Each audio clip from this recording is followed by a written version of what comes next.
I'm Sophia Martinez, 29 years old, and at my brother's wedding ceremony, the words that came out of my father's mouth changed my life forever. "My only child I'm proud of is David," he said, and at that moment, in front of 300 wedding guests, I stood up. The documents I pulled from my bag would reveal the secret I'd kept for 15 years. My father thought he never loved me, but the truth was far more complicated. Before I tell you how I exposed the biggest lie our family had been living, let me know where you're watching from and hit that like and subscribe button if you've ever been overlooked by the people who should have seen your worth the most. Growing up in the Martinez household in suburban Phoenix meant living in the shadow of my older brother David from the moment I could form coherent thoughts. From my earliest memories, David was the golden child who could do no wrong, the standard by which all success was measured, the benchmark I could never quite reach. While I struggled to get noticed for my achievements, pouring my heart into every project and assignment, David seemed to effortlessly capture our parents' attention and praise with minimal effort. Our father, Roberto Martinez, had built a successful construction company from nothing through sheer determination and backbreaking work. He'd immigrated from Mexico at 19 with barely enough money for a bus ticket and had worked his way up from day laborer to owning Martinez Construction, one of the most respected building firms in Arizona. His journey from poverty to prosperity had shaped his worldview entirely. Success meant everything to him. Validation meant recognition, and he measured his children's worth by their achievements in the most literal sense possible. The walls of our home were covered with Roberto's awards and accolades, Contractor of the Year certificates, photos with city officials, newspaper clippings about major projects his company had completed. He wanted his children to understand that excellence wasn't optional in the Martinez family. It was the baseline expectation. What he didn't understand was how differently his two children would interpret and respond to that pressure. My mother, Elena, had been a high school teacher before devoting herself full-time to raising us when David was born. She was gentler than my father, more nurturing in her approach, but even her love seemed to flow more freely toward David. When he brought home maize, it was cause for celebration, special dinners, phone calls to relatives, proud posts on the refrigerator. When I brought home maize, it was expected, acknowledged with a brief, "Good job, Mija," before the conversation moved on to more pressing matters. The dynamic established itself early and calcified over time. David was 3 years older, which meant he hit every milestone first, setting the standard for what our parents expected. First steps, first words, first day of school. David's achievements became the template against which mine were measured. But the age gap also meant that by the time I reached the same milestones, they were no longer novel or exciting to our parents. I remember my first piano recital when I was 7 years old. I had practiced for months, my small fingers stumbling over the keys until I could play for Elise perfectly from memory. The night of the recital, I wore my best dress and performed flawlessly, earning enthusiastic applause from the audience. But as we walked to the car afterward, my father's first comment was, "You know, David was playing much more complex pieces when he was your age." That became the pattern. Every achievement I earned was immediately contextualized within David's superior performance at the same age or in the same arena. It wasn't enough to succeed.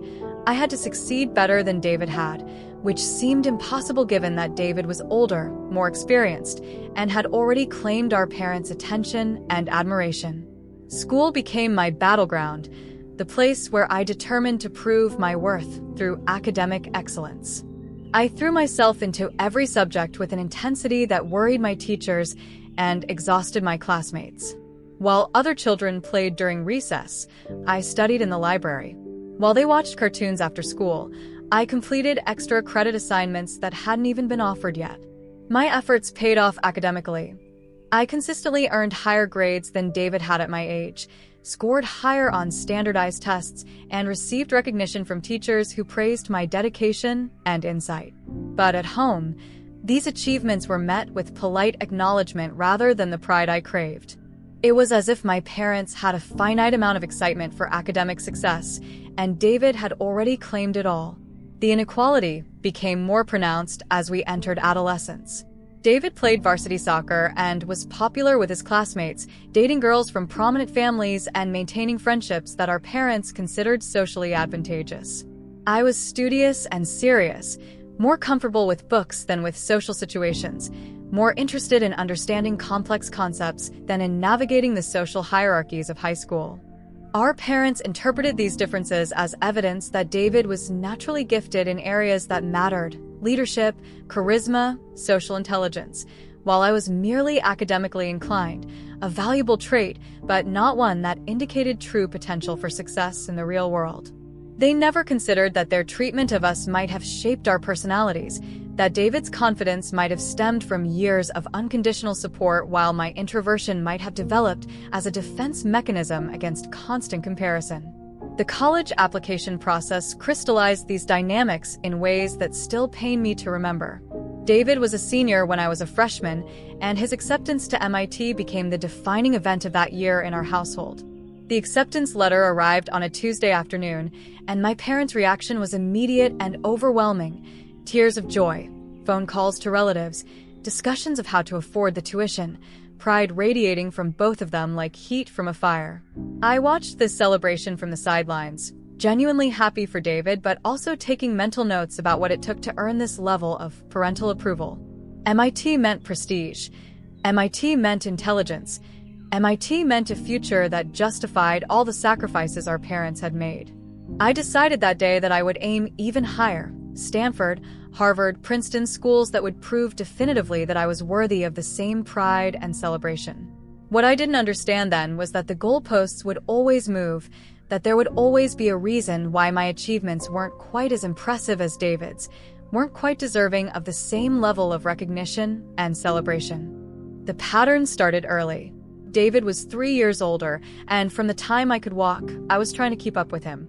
He played soccer, so I played soccer. He took piano lessons, so I begged for piano lessons. He joined the debate team, so I joined the debate team. But no matter how hard I tried, no matter how well I performed, the praise always went to David.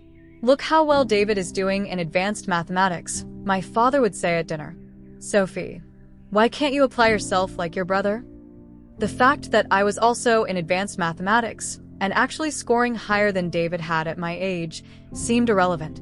David was the benchmark, and I was always found wanting. High school brought new challenges and deeper disappointments, but also the first glimmers of hope that I might carve out my own identity separate from David's overwhelming presence. I threw myself into academics with a determination that bordered on obsession, joining every club, volunteering for every project, and studying until my eyes burned with fatigue.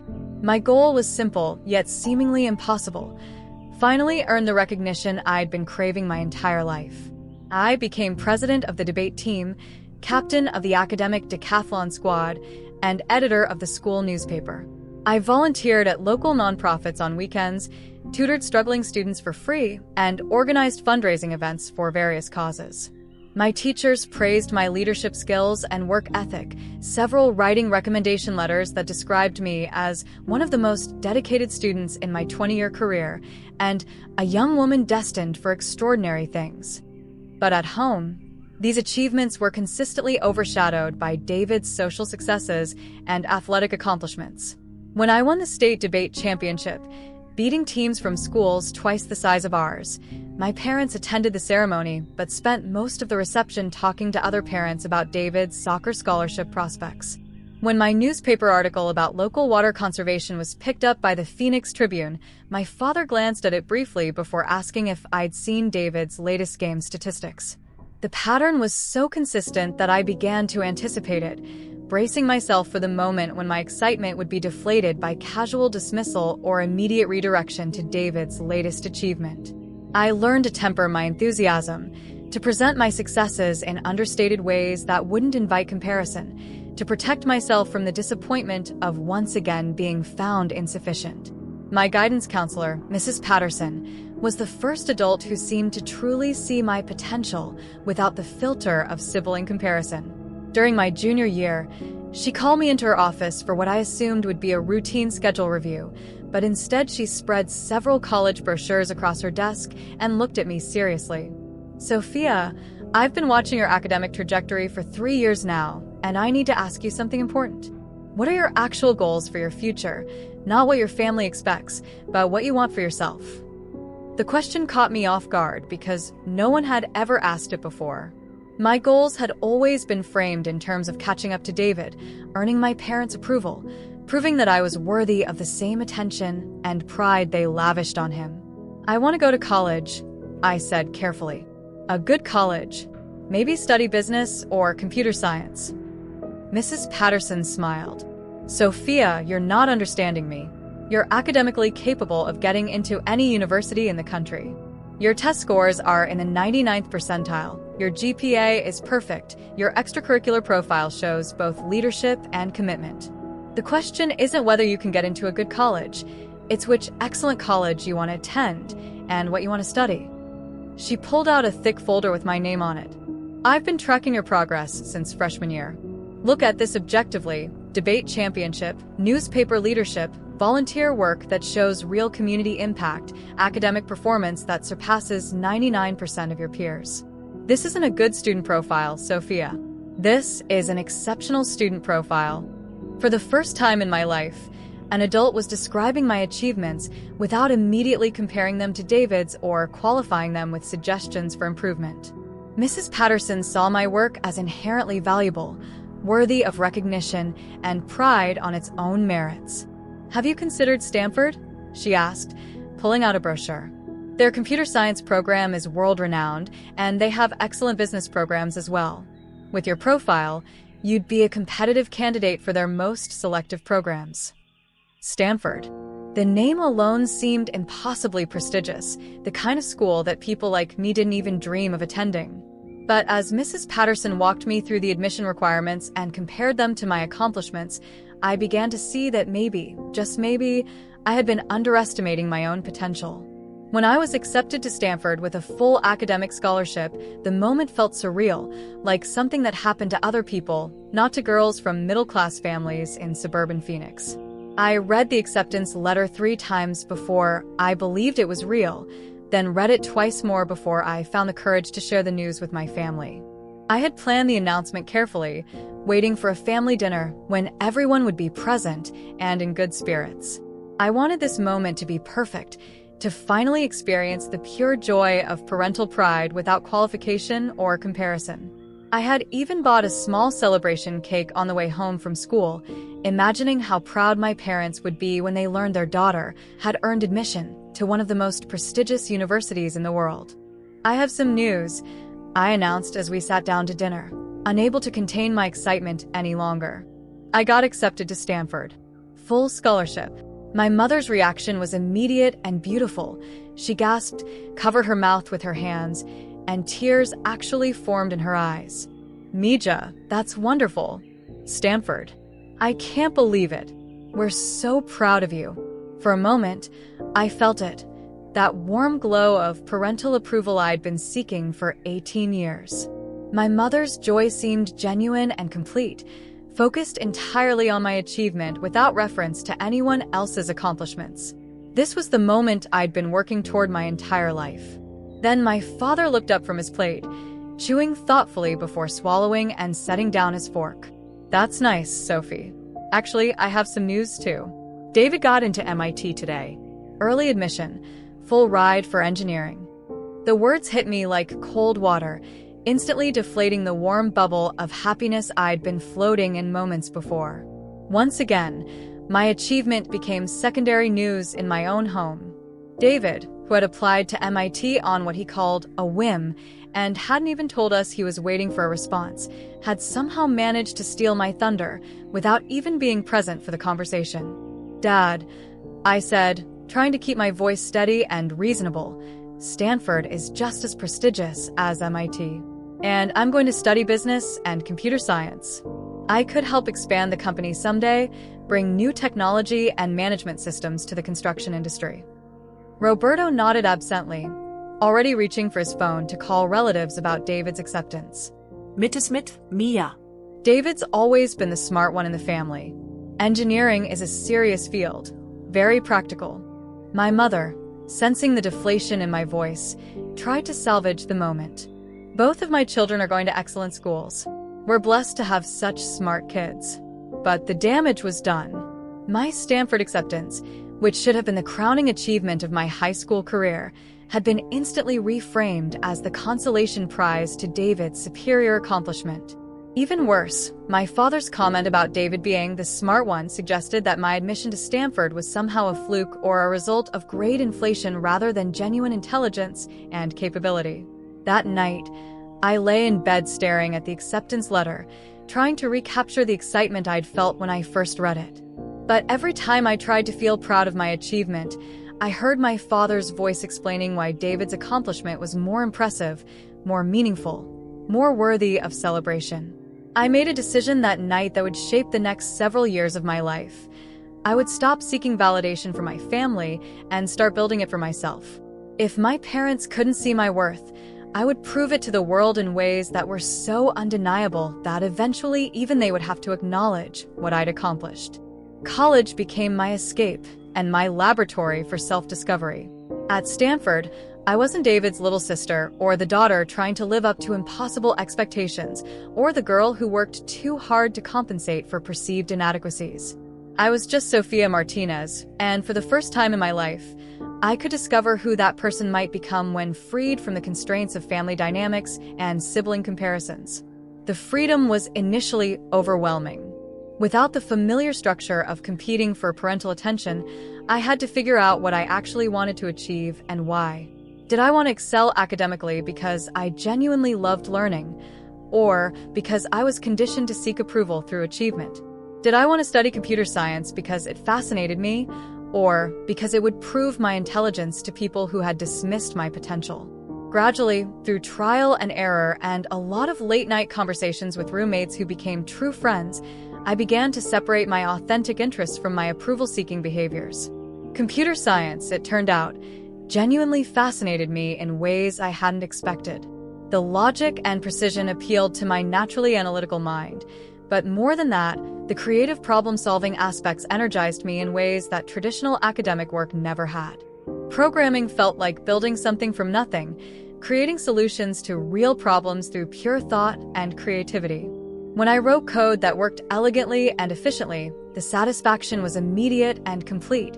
I didn't need anyone else to tell me it was good because I could see its functionality and beauty for myself. I also took business courses, initially because I thought they would be practical for eventually joining my father's company, but I discovered a genuine aptitude for understanding market dynamics, organizational psychology, and strategic planning. The combination of technical skills and business acumen felt powerful, like I was assembling tools that could allow me to build whatever kind of future I wanted.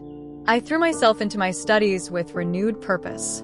Computer science fascinated me in ways I hadn't expected. The logic, the problem-solving, the ability to create something from nothing, it all clicked.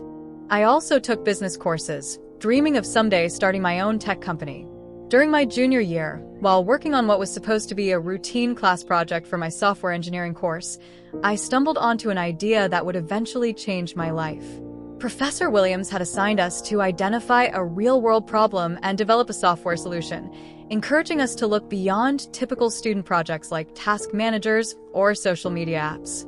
I called home that weekend, hoping to get some insight into challenges facing my father's business. It was one of our rare conversations that didn't immediately turn to David's latest accomplishments, and Roberto seemed genuinely interested in discussing the practical problems of running a construction company. The biggest challenge is coordination, he explained. We have crews working on multiple sites, suppliers delivering materials on different schedules, inspectors coming at various times, clients wanting constant updates. It's like conducting an orchestra where half the musicians can't see the conductor and the other half are playing different songs.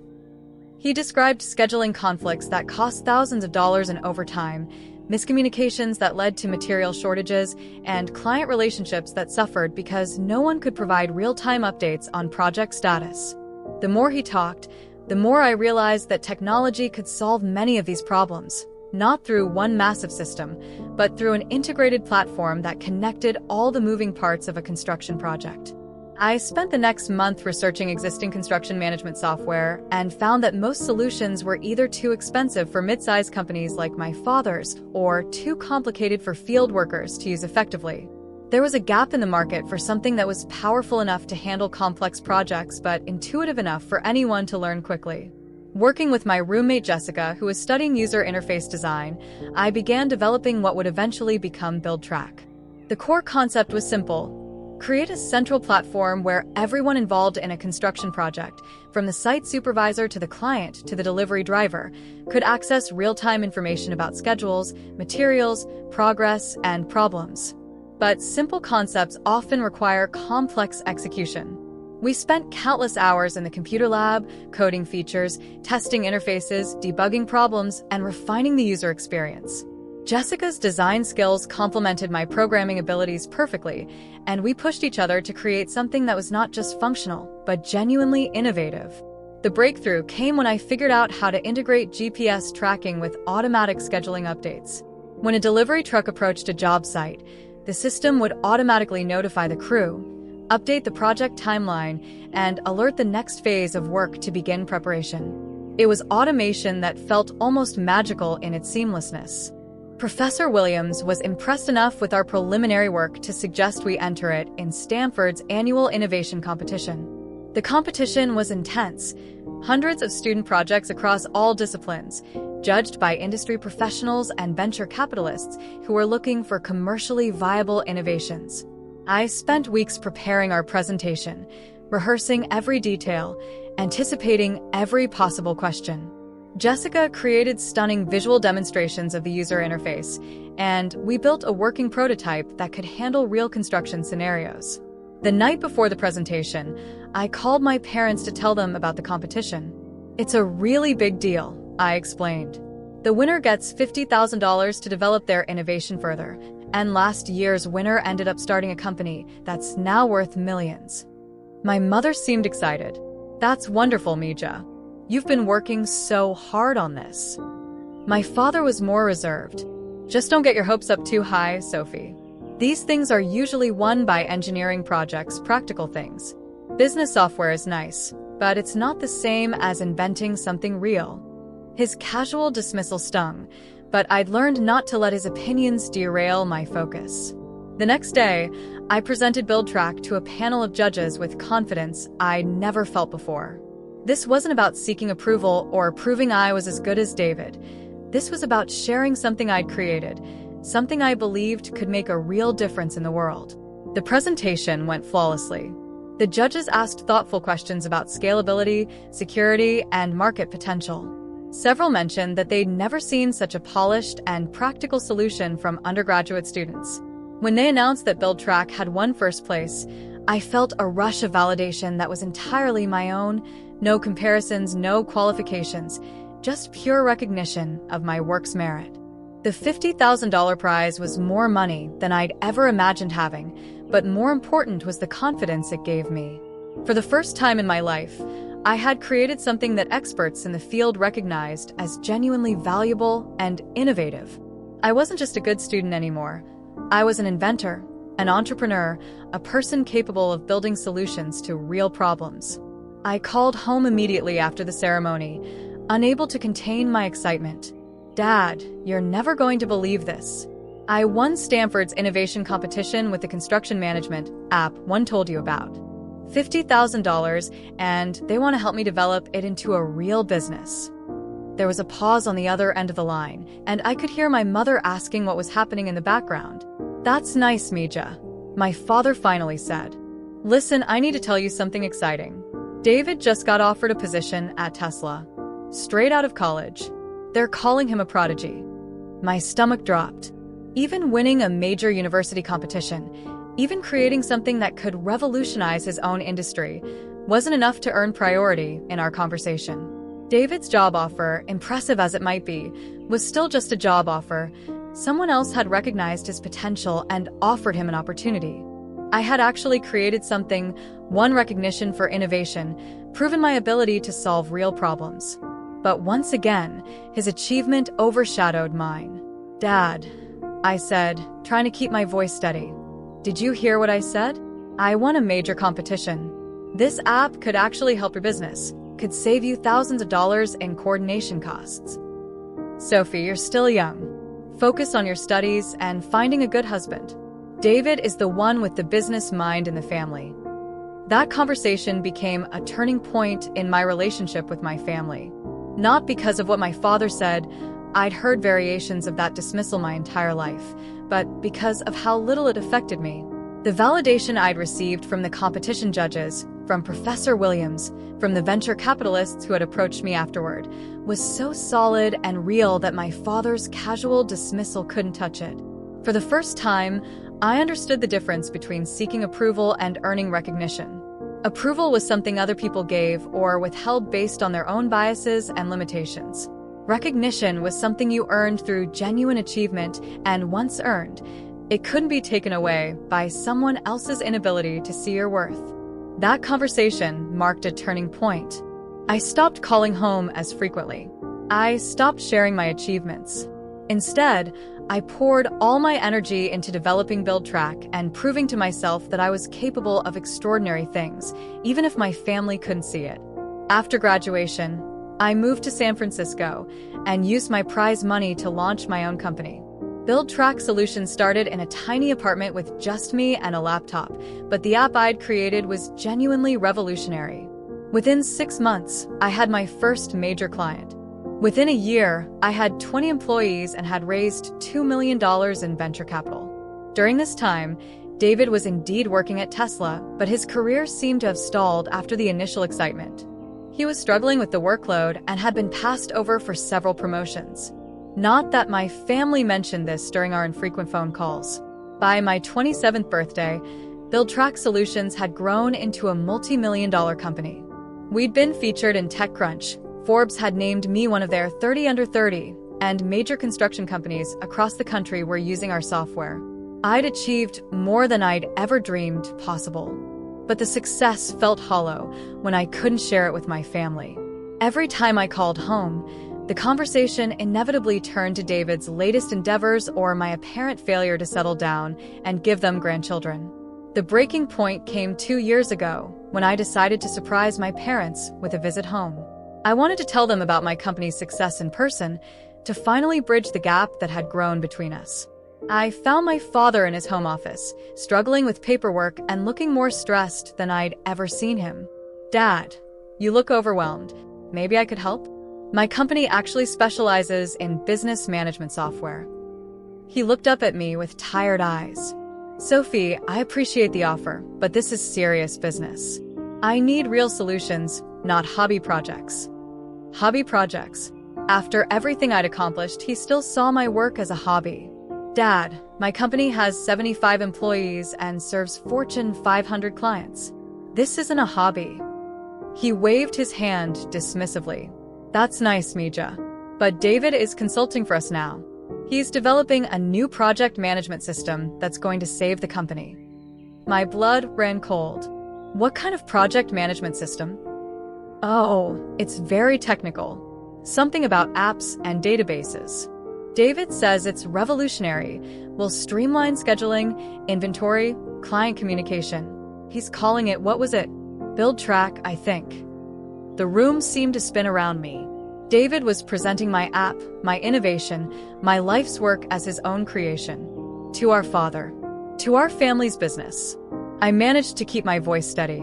"Can I see it?" My father pulled up a presentation on his computer, and there it was, my app, my interface, my code, with David's name on every slide. He had somehow gotten access to my work and was passing it off as his own innovation. "This is incredible," my father was saying. David always was the creative genius in the family. "I'm so proud of him." I excused myself and went to the bathroom, where I sat on the closed toilet lid and tried not to vomit. My own brother had stolen my work and was using it to finally win our father's approval, the approval I'd been seeking my entire life. That night, I confronted David. He was staying at our parents' house for the week, and I cornered him in his old bedroom. "I know what you did," I said without preamble. He looked up from his laptop with practiced innocence. "What are you talking about, Sophie?" "BuildTrack. That's my app, my company, my work." How did you get access to it? For a moment, his mask slipped, and I saw a flash of panic in his eyes. Then he recovered, shrugging casually. I don't know what you're talking about. I developed this myself. David, I have patents. I have documentation. I have 3 years of development history. He closed his laptop and looked at me with cold calculation. Sophie, you're clearly confused. This is my project. I've been working on it for months. If you think you have something similar, well, great minds think alike, right? The gaslighting was so blatant, so shameless, that I was momentarily speechless. Dad would never believe you anyway, he continued. You're the daughter who moved away and never calls. I'm the son who's always been there for him. Who do you think he'd trust? That night, I drove back to my hotel and made some calls. Within 48 hours, I had a team of lawyers looking into the situation. What they found was worse than I'd imagined. David hadn't just stolen my current app. He'd been monitoring my work for years, taking credit for my ideas and conversations with our parents and extended family. He'd somehow gained access to my development accounts, I suspected through a mutual friend from college, and had been copying my innovations systematically. The lawyers assured me I had a strong case for intellectual property theft, but pursuing it would mean destroying my relationship with my family permanently. David had been careful to only present the stolen work to our father and a few close family friends, not to commercialize it publicly where it would create legal complications. I had a choice: expose him and blow up our family, or let him continue to steal credit for my life's work. I chose a third option.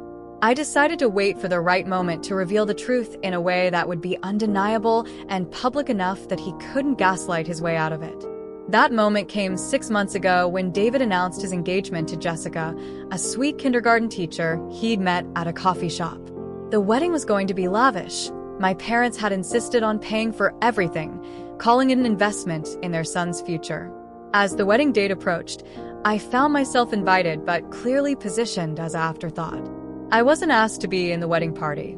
I wasn't consulted about planning. I was just expected to show up, smile, and play the role of the supportive sister. The final insult came 3 weeks before the wedding when my father called me. Sophie, I need to ask a favor. David's bachelor party was more expensive than we planned, and with the wedding costs, could you contribute something? Maybe $5,000? It would mean a lot to the family. I almost laughed. They wanted me to help pay for a celebration of the son who had been stealing my achievements for years. Of course, Dad. I'll transfer the money tonight. But instead of $5,000, I had my lawyers prepare something much more valuable: a comprehensive dossier documenting David's theft of my intellectual property, complete with timestamps, development logs, and irrefutable proof of my ownership of BuildTrack and several other innovations David had claimed as his own. The wedding day arrived with typical Arizona sunshine. The venue was beautiful, a luxury resort in Scottsdale with desert views and elegant decorations. My parents had spared no expense for their golden child's special day. I arrived dressed impeccably in a navy blue dress, carrying a small clutch that contained the most important documents of my life. I'd printed everything on high-quality paper, organized it in a leather portfolio, and included a USB drive with digital evidence for good measure. The ceremony was beautiful. Jessica looked radiant, and even David seemed genuinely happy. For a moment, I felt a pang of guilt about what I was planning to do. Then I remembered years of stolen credit, dismissed achievements, and casual cruelty, and my resolve hardened. The reception began with cocktails and mingling. I made polite conversation with relatives I hadn't seen in years, deflecting their questions about my work and personal life with practiced ease. Everyone wanted to talk about David's success, his new position at a tech startup, his innovative ideas. If only they knew the truth. Dinner was served at round tables decorated with desert flowers. I was seated at a table with distant cousins and family friends, clearly not at the head table with the immediate family. I picked at my salmon and watched as my parents beamed with pride at their son and new daughter-in-law. Then came the speeches. The best man went first, telling embarrassing stories about David's college years. Jessica's maid of honor followed with sweet anecdotes about their relationship. Then my father stood up, microphone in hand, and began the speech that would change everything. "Thank you all for being here to celebrate David and Jessica," he began, his voice carrying clearly through the sound system. "Elena and I are so proud of our son. From the time he was young, we knew David was special." I gripped my clutch tighter, feeling the documents inside. David has always been brilliant, always been innovative. His latest project, a revolutionary app called BuildTrack, is going to transform our construction business and many others. "My only child I'm proud of is David." The words hit me like a physical blow. My only child I'm proud of. In front of 300 people, my father had essentially declared that I didn't exist as a source of pride in his life. I stood up. The motion was smooth and deliberate, causing heads to turn at nearby tables. My father paused in his speech, looking confused as I approached the head table.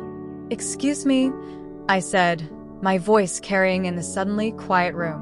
"I'm sorry to interrupt, but I think there's been a mistake." My father's face flushed with embarrassment.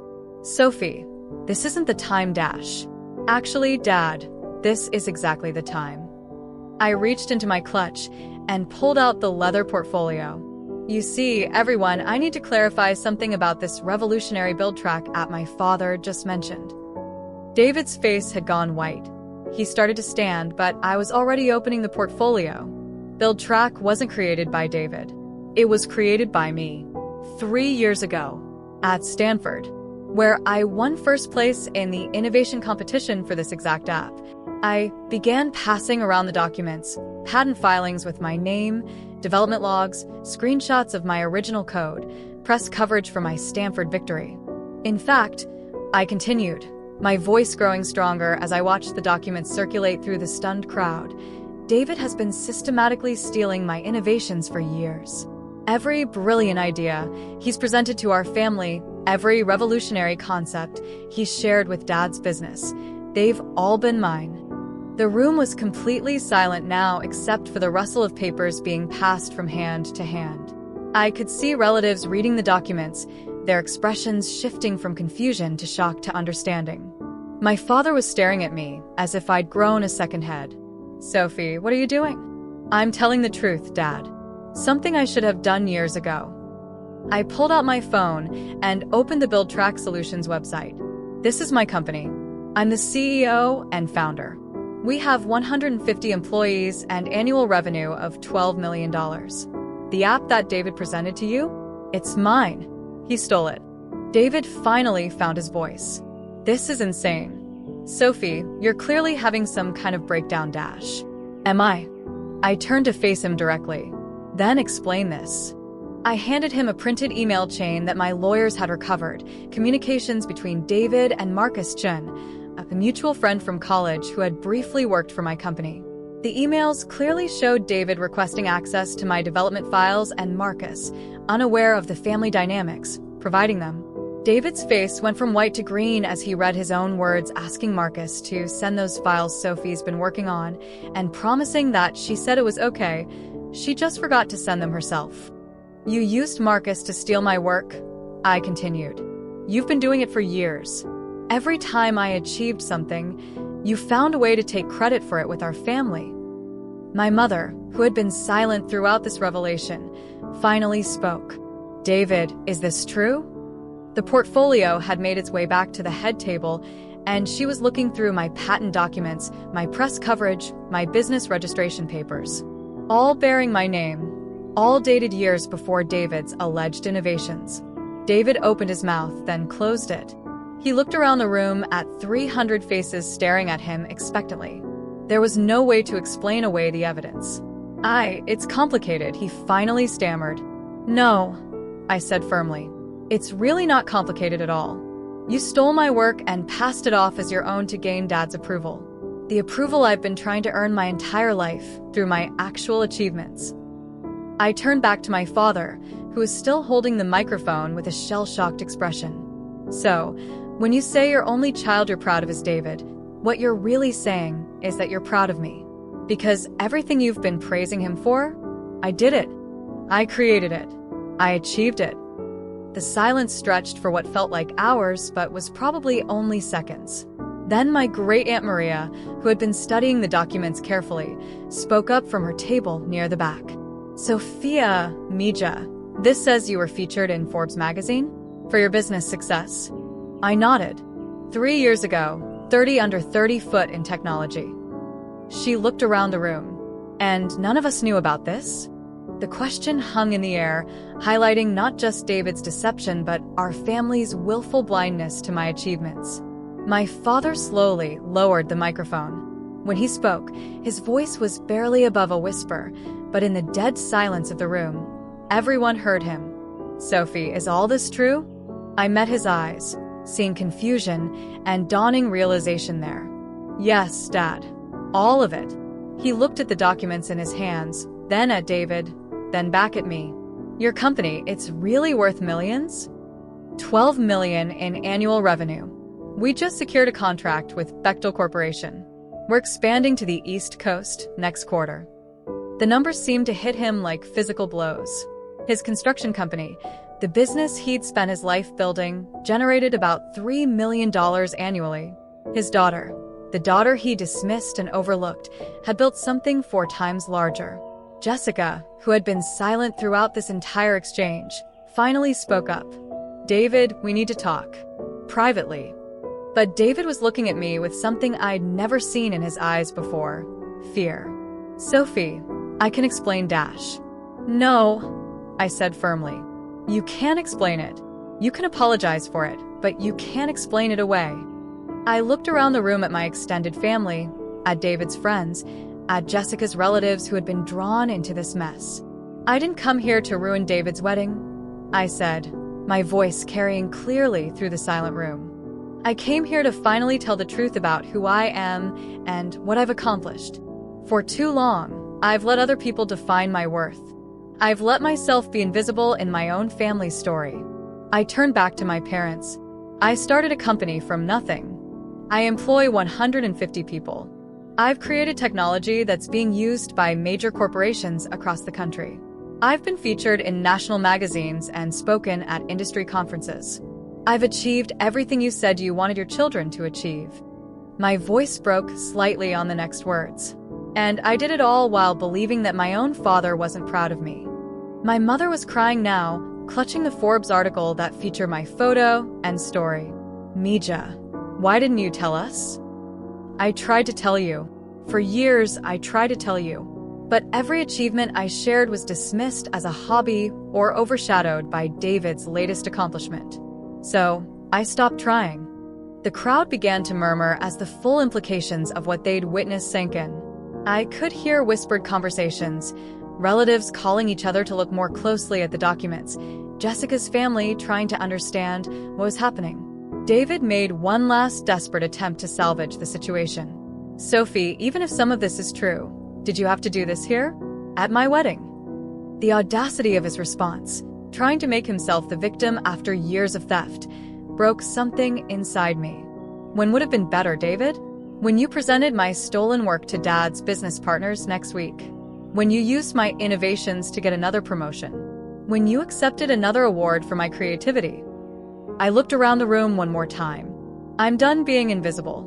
I'm done letting my achievements be attributed to someone else. I'm done believing that I'm not worthy of my family's pride. With that, I gathered my documents, took my clutch, and walked out of the reception hall.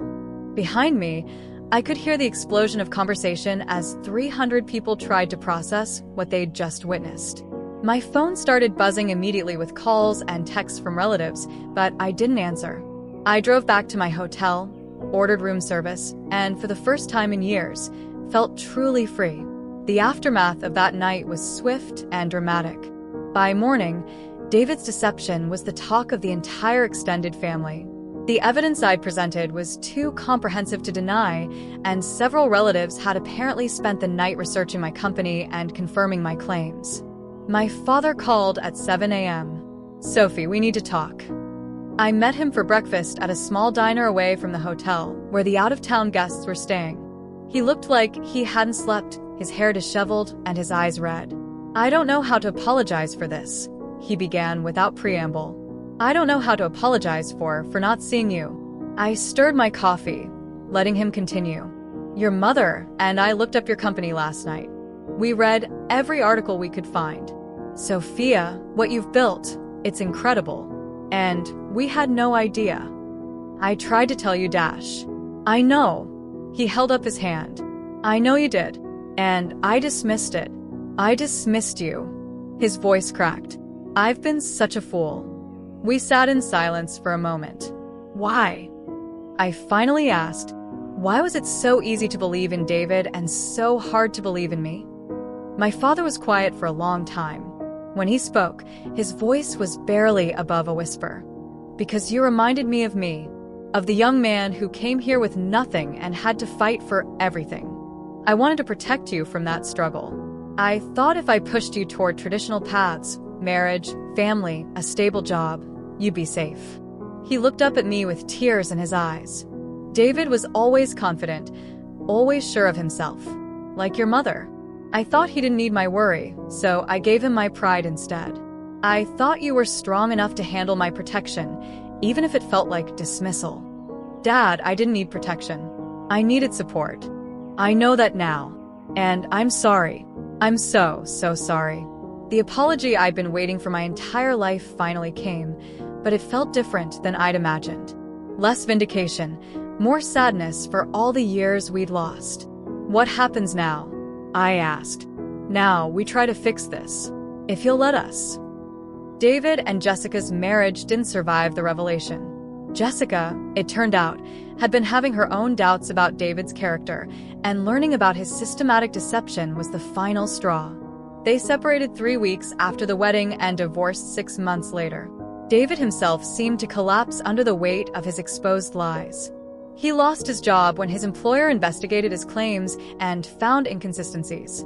He moved back in with our parents and began therapy, supposedly to address what he called his competitive issues with his sister. My relationship with my parents slowly began to heal. It wasn't easy. Years of dismissal and overlooked achievements couldn't be undone overnight. But they made an effort to truly see and understand my work for the first time. My father even became one of BuildTrack's biggest advocates, recommending our software to other construction companies and bragging about his daughter's success to anyone who would listen. It was gratifying, but also bittersweet. Part of me wondered what our relationship might have been like if he'd shown that pride all along. The most unexpected outcome was the expansion of my business.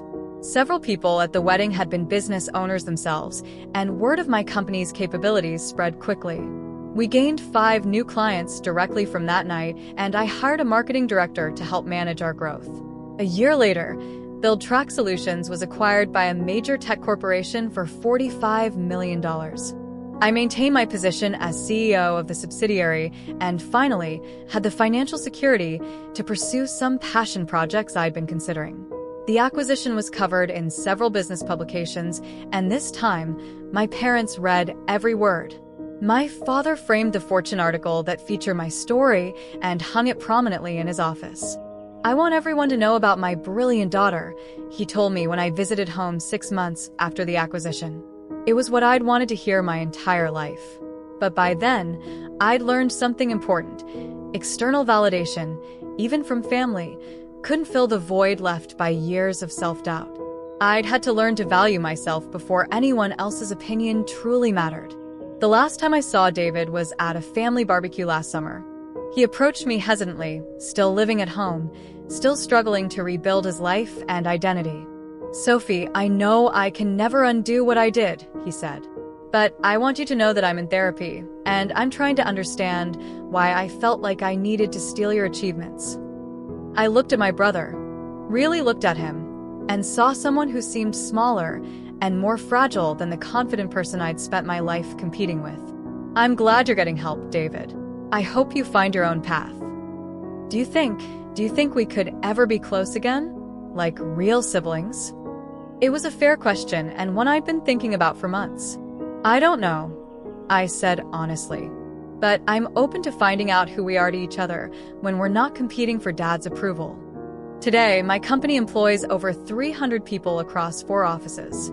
I've been invited to speak at Stanford's graduation ceremony next spring about innovation and entrepreneurship.